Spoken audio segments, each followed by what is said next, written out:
Pokemon, it's a franchise. It's a huge franchise that generally is very concerning how well it's done. Say what you want about capitalism, but Pokemon definitely has nailed down the formula. So of course, yeah, that is of course right. Welcome to my Pokemon retrospective. Now, um, this was going to be one huge video, but uh, the first time I recorded this, it came out to like 50 minutes, and then just didn't save. And so I just figured that I might as well just cover each game on each system. So, okay, poor wording, but I might as well just cover each specific eras of Pokemon. So, of course, the first era is, of course, the Game Boy line, the Game Boy Color line, and, of course, the Game Boy Advance line.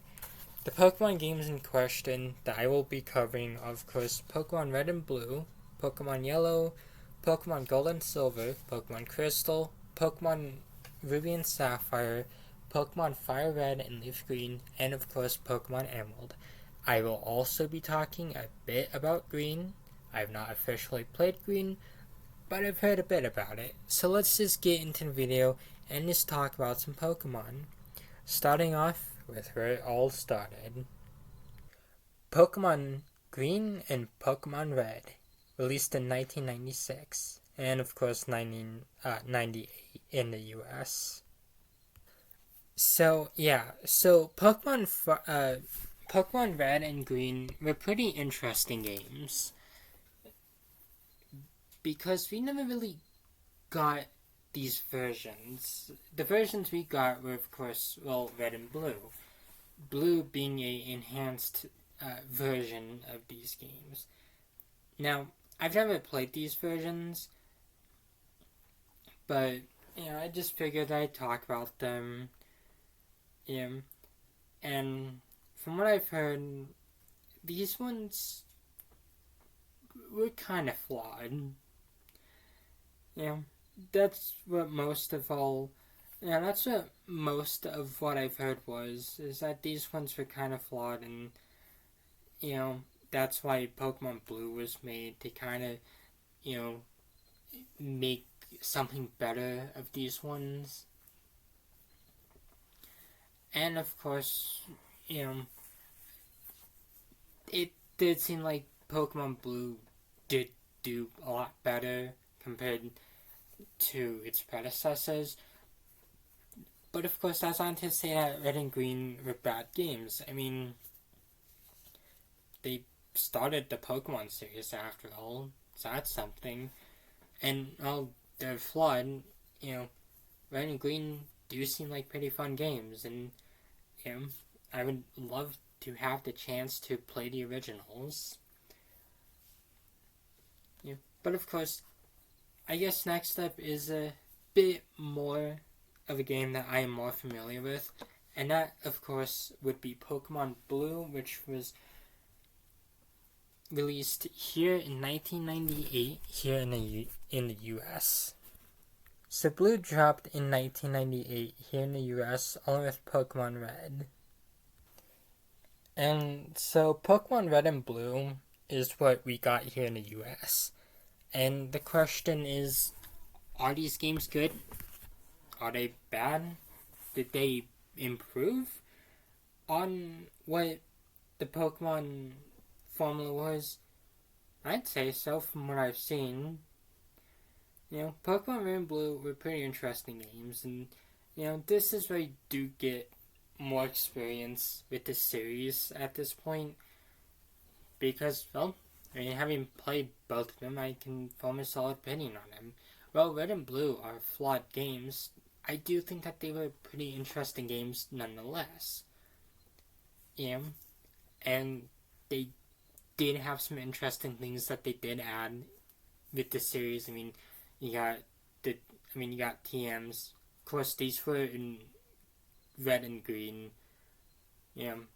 This is just kind of going off, my experience with the games. But so far we have, Gen 1 ending TMs,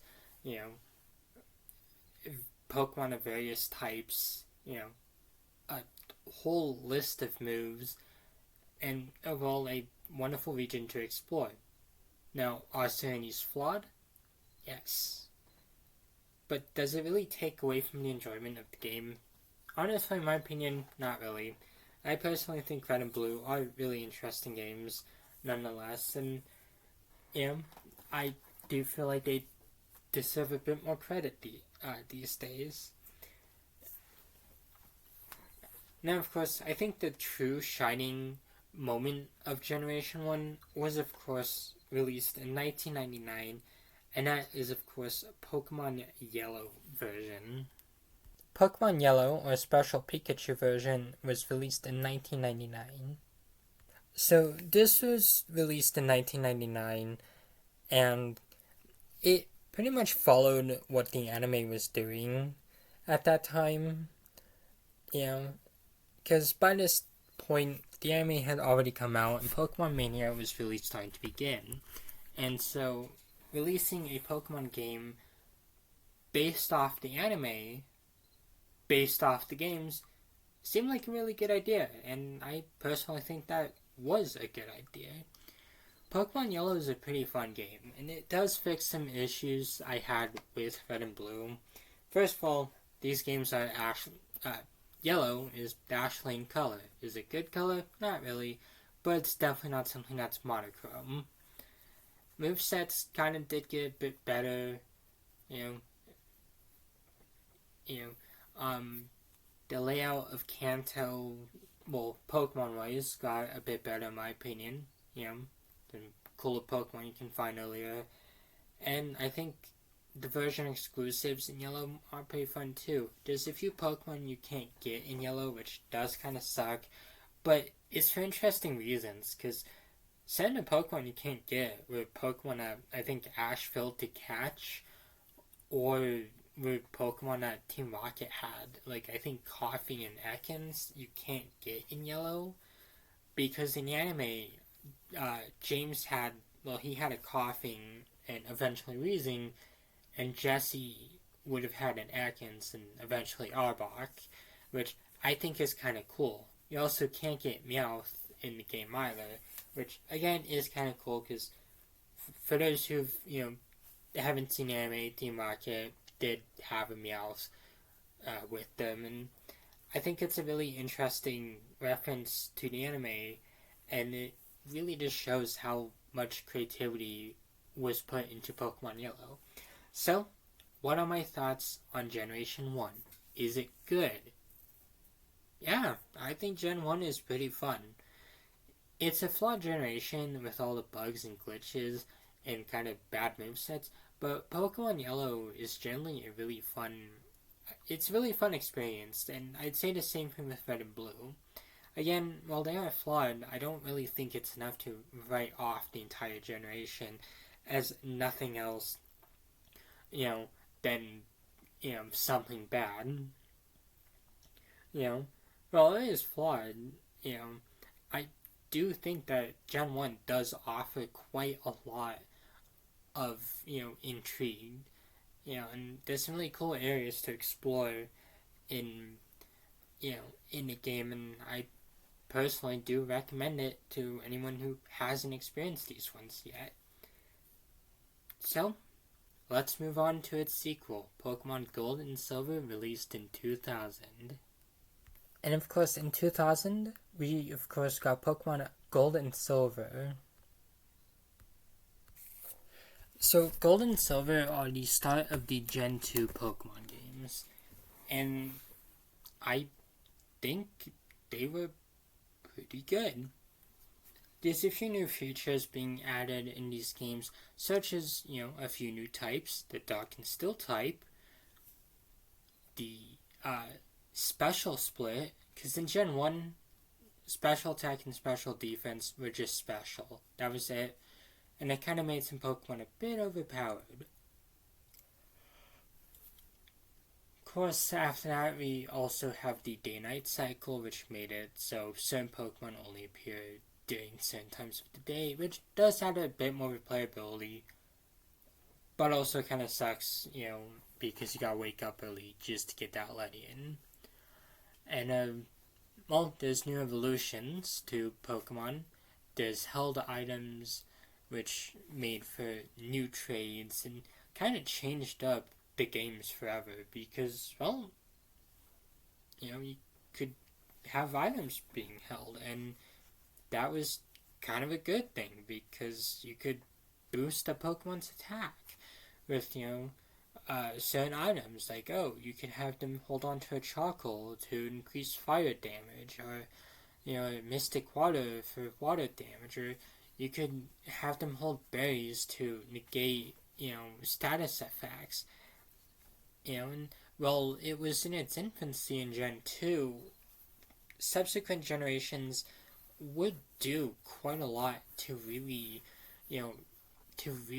fortify held items and make it a great addition within the series. And of course, you also had Pokemon breeding, which generally did make completing the Pokedex a bit easier because you didn't really have to restart the game as much anymore. I mean, you might have, but that's beside the point. But overall, Gold and Silver were a really fun experience, and that's not all that they've added. I mean, I honestly can't really name everything that they've added because this video would be like 2 hours long. But the TLDR is that Gold and Silver are definitely, one of the best experiences in the Pokemon series, and it's, and the games I definitely recommend. Then, of course, in 2001, we of course got its enhanced version, Pokemon Crystal. So, Pokemon Crystal was released in 2001 and was the final game in the second generation of Pokemon, and quite the interesting one. So, what made Crystal so interesting? First of all, there's the fact that Crystal kind of changed up the story that Gold and Silver had. And I personally think that it did a wonderful job. Crystal itself did kind of change a bit visually. Like, I think routes had a background that would show up whenever you entered them or something. And there's also the introduction of the female trainer. Of course, in this game, her name is Chris, and in the remakes, she would be renamed as Lyra. But I think this was something huge for the series because it generally felt more inclusive, to allow people to pick who they want to play as. And as it felt like it finally cemented Pokemon as a series that everyone could play and not just certain people. Not to mention, this also changes with the story because you have, because Suicune is a bit more involved in the story, compared to Gold and Silver when it was just a roamer. Instead, Suicune kind of just seems that Suicune just has a bit more to do in the story. And also introduced this one guy, Yazine, who's tracking down Suicune. And I generally think it was a really interesting addition. Not to mention, the Virtual Console releases also added Celebi into them, which was actually pretty cool being able to catch Celebi in these games. But what are my thoughts on Gen 2? Is it good or is it bad? Well, Gen 2, again, like Gen 1, is a bit flawed, but at the same time, Generation 2 is really a remarkable generation. There's a lot that they did well in this one, such as the day-night cycle, the new types, being able to go to Kanto, new TMs, better movesets, but there's also a bit that they did wrong with this one, such as the fact that the Kanto part of the game does feel a bit lackluster, and the level scaling is just really awful in this game.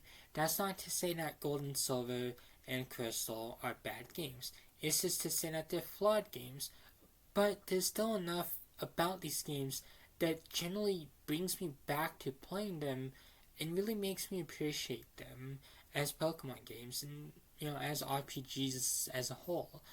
I do recommend Gen 2.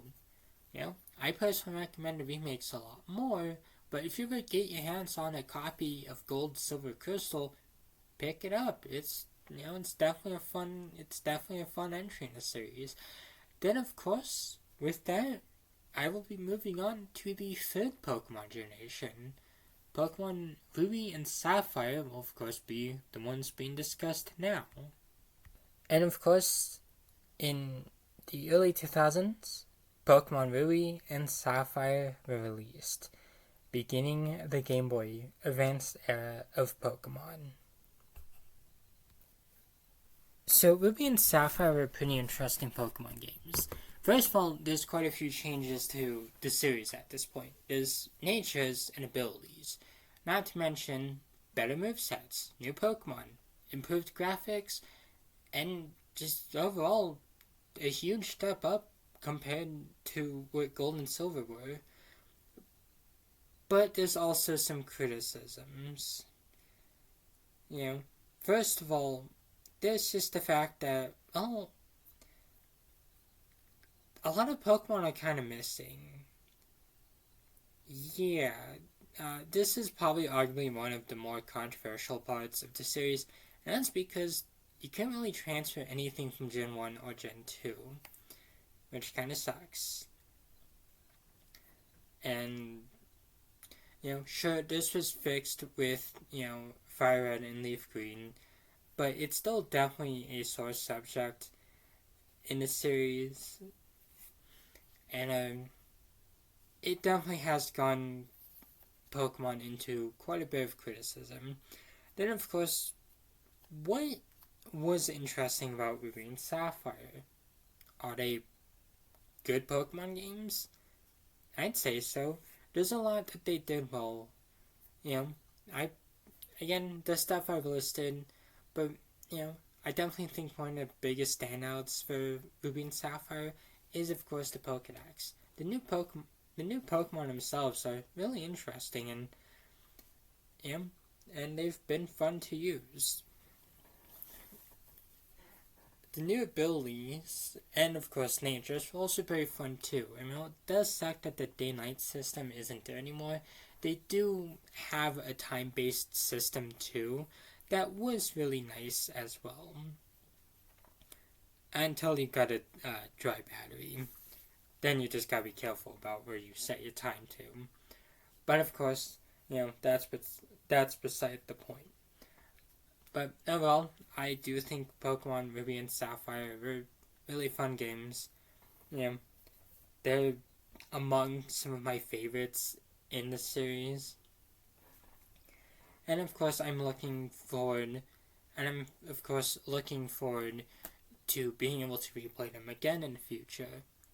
And of course, with that, we'll of course be moving on to the first remakes, those of course being Pokemon Fire Red and Leaf Green, released in 2004.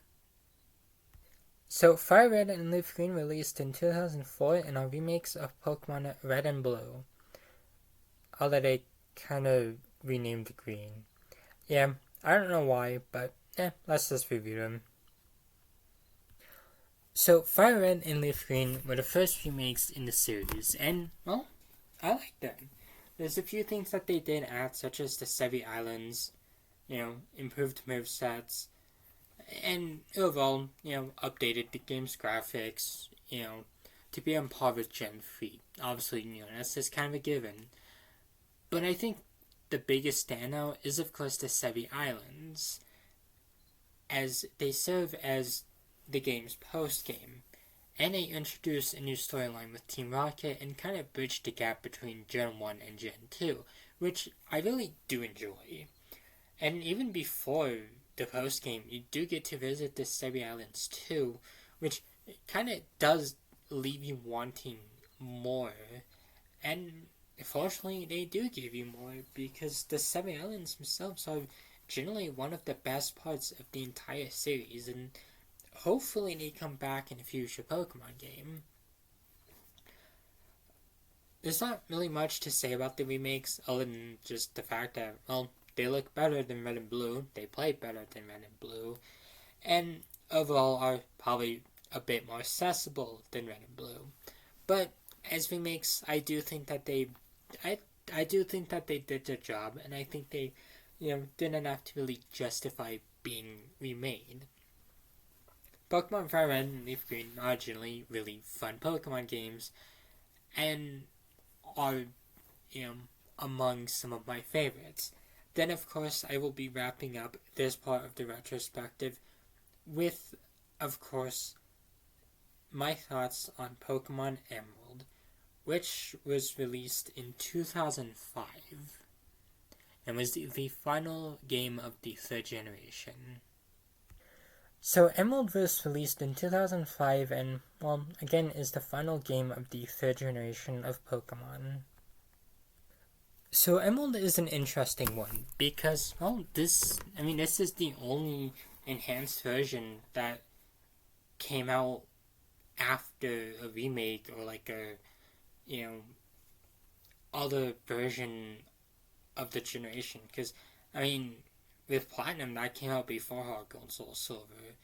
With, Ultra Sun, Ultra Moon, that came out before Let's Go. With the DLC for Scar and Violet and, Sword and Shield, that came out before BDSP or Legends or ZA. So it's definitely unique to see when Emerald came out in a generation. But of course, what did Emerald add? Well, Emerald added out-of-battle abilities. Well, meaning that some abilities have out-of-battle effects, like Compound Eyes increasing the chance for wild Pokemon to hold an item, or Flame Body and Magma Armor making it easier to hatch eggs. And that's not all. There's been quite a few that have introduced some really great abilities outside of battle, and it's definitely one of the best things about Emerald. They also introduced 2 new spots for the Safari Zone that made it easier to capture, that made it easy to catch some Pokemon that would have been an alternating cave, which that just never went anywhere. It's one of the most annoying parts of Pokemon is the unused events, but at least we can finally capture them. Personally, the worst part of Emerald is the fact that you have to complete the Pokedex 3 times just for one Johto starter. You get a Johto starter whenever you complete the Pokedex in Emerald, but it's kind of annoying because you have to do this 3 times. Unless you just play Colosseum in XD, but that's beside the point. But of course, Emerald itself is a really interesting Pokemon game. Yes, it does have issues, like any other Pokemon game, but it's still pretty interesting too. And I personally do think the story for Emerald was pretty fun too, because it combines the story of Ruby and Sapphire into one. And it shows just how threatening Team Aqua and Team Magma were. And personally, I think it did well with its story. And, hopefully we get to see it get re-released again. Or, hopefully we get to see, more stuff about Hoenn sometime. Who knows what we'll see, but that's all I really have to say about Emerald.